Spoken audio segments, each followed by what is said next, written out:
Welcome back mga kaaldab. Ito na naman po ang inyong lingkod, si Mr. Destiny, at magbibigay po tayo ng pinakamainit na update po ngayon sa social media mga kaaldab. Ito yung pinaka-latest na kung saan nga po talaga mapapaisip naman po kayo. Di po ba? Sabi ko nga po sa inyo dito po sa channel ni Mr. Destiny kung ano lang po ang mga latest at trending at pinag-uusapan. Updated po kayo. Gaya nga po ng pag-alis ni Alden Richards sa South Korea, di po ba? Ito na, may update na tayo. Kumbaga, paalis na nga po o papunta na nga po ng Pilipinas si Alden Richards. Ang nakakalungkot lang dito, hindi natin mahanap si Mama Ten.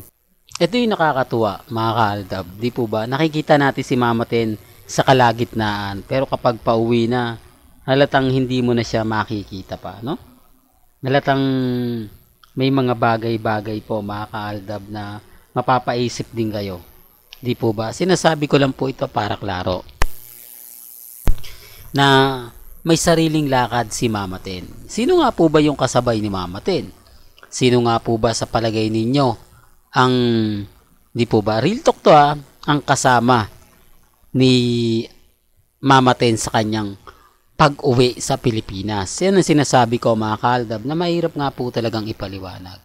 Mahirap nga po talaga magkomento lalo na po kapag pinag-uusapan ang real life couple, di po ba?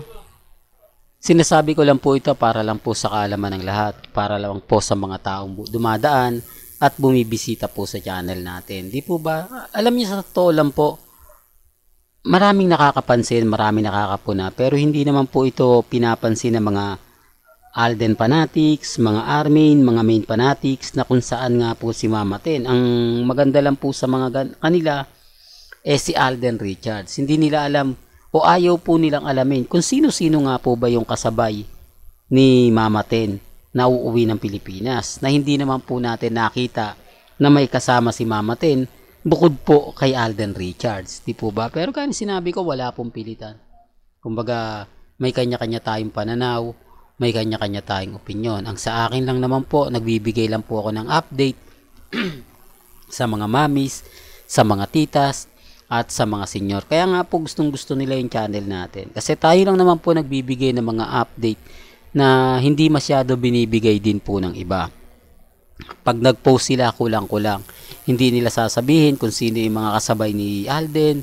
Hindi nila sasabihin kung sino-sino yung kasama ni Richard Paul Quezon. Di po ba? Hindi po katulad natin, talagang naghahanap tayo ng ebidensya at resibo. Kaya nga sabi ko sa inyo, relax lang. Di po ba? Kampante lang po kayo. Malay nyo, bukas na makalawa, tayo pinag-uusapan. Tayo yung bida. Tapos sasabihin nila, wala daw pong kumbaga ganito ganyan, mga kaganapan. Relax lang po kayo, kampante lang. Sa ngayon masaya po ako mga kaaldab sa mga napapanood natin, sa mga nababasa natin at sa napapakinggan po natin. Taliwas po sa mga sinasabi ng iba, di po ba? Pero bago natin ituloy itong magandang update natin, kung bago ka lang sa channel na to at isa kang true-blooded Aldab Nation na nagmamahal kina Mengay at Isoy, tama po ang channel na pinuntahan mo, kaya consider na po kitang bagong subscriber. At huwag mong kalimutang i-share ang mga video po natin sa mga mami, sa mga titas, at sa mga senior. Remind ko lang po sa inyo yung mga nagaganap ngayon sa Eat Bulaga, mga update ngayon patungkol kay Mengay, normal lang po yun. Nananahimik daw ang pamilya at Aide dahil mabigat nga po raw na celebration yung gagawin nila. Mabigat nga po raw yung mga bagay-bagay na mapapanood. Sabi ko nga po sa inyo, okay lang naman po yan. Hindi po ba? Hindi naman po tayo mamimilit at hindi naman po tayo magpapaapekto. Kung ano lang po yung mga latest, kung ano lang po yung mga trending, kung ano lang po yung pinag-uusapan, yun lang naman po yung i-update ko. Sa ngayon mga kaaldab, masaya po ako. Kampante po ako sa mga mababasa po ninyo at mapapanood. Normal lang po yan na kung ano-ano yung mga sasabihin nila, kung ano-ano yung ipapaliwanag nila. Ang importante lang naman po, maging updated lang po kayo. Di po ba? Lalo na nga po na bukas na nga po yung live ng Bingo Plus na inaabangan na ng buong Aldab Nation. Although yung iba ayaw yan dahil magsasama nga po sila Mengay at si Alden Richards. Yung iba naiinis na, nagagalit na dahil nga po sa mga i-update natin. Sa ngayon, kalmado lang po kayo.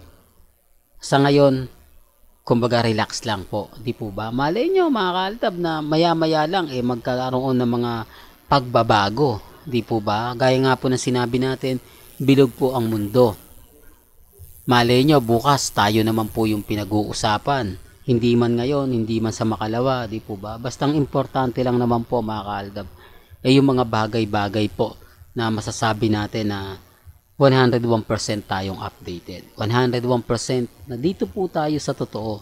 Dito po tayo kila Mengay at Tisoy. Kahit anong sabihin nila, hindi, bagsak ka Mr. Destiny, tapos na yung boxing, talo ka na, move on ka na, sumuko ka na, di po ba? Kaya nga sabi ko sa inyo, dito lang po kayo sa channel ni Mr. Destiny. Marami naman po kayong malalaman.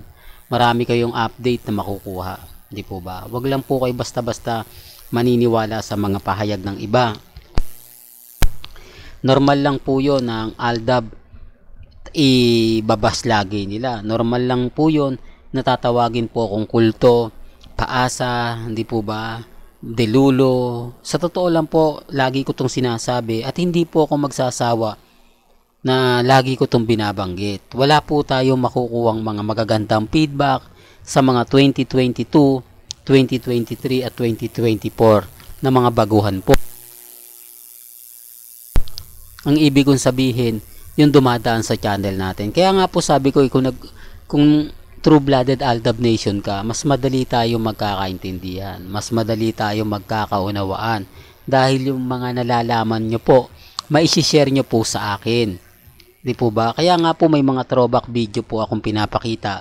Kumukuha rin po ako ng info na mas maganda at mas sasabihin nila na talagang detalyado, yung tipong nakalimutan ko na pero yung memory ko bumabalik kapag may nagko-comment ng ganito. Oo, Mr. Destiny, nandyan ako, lalo na po yung Baby Panda na rinig mo yung boses ni Baby Teo.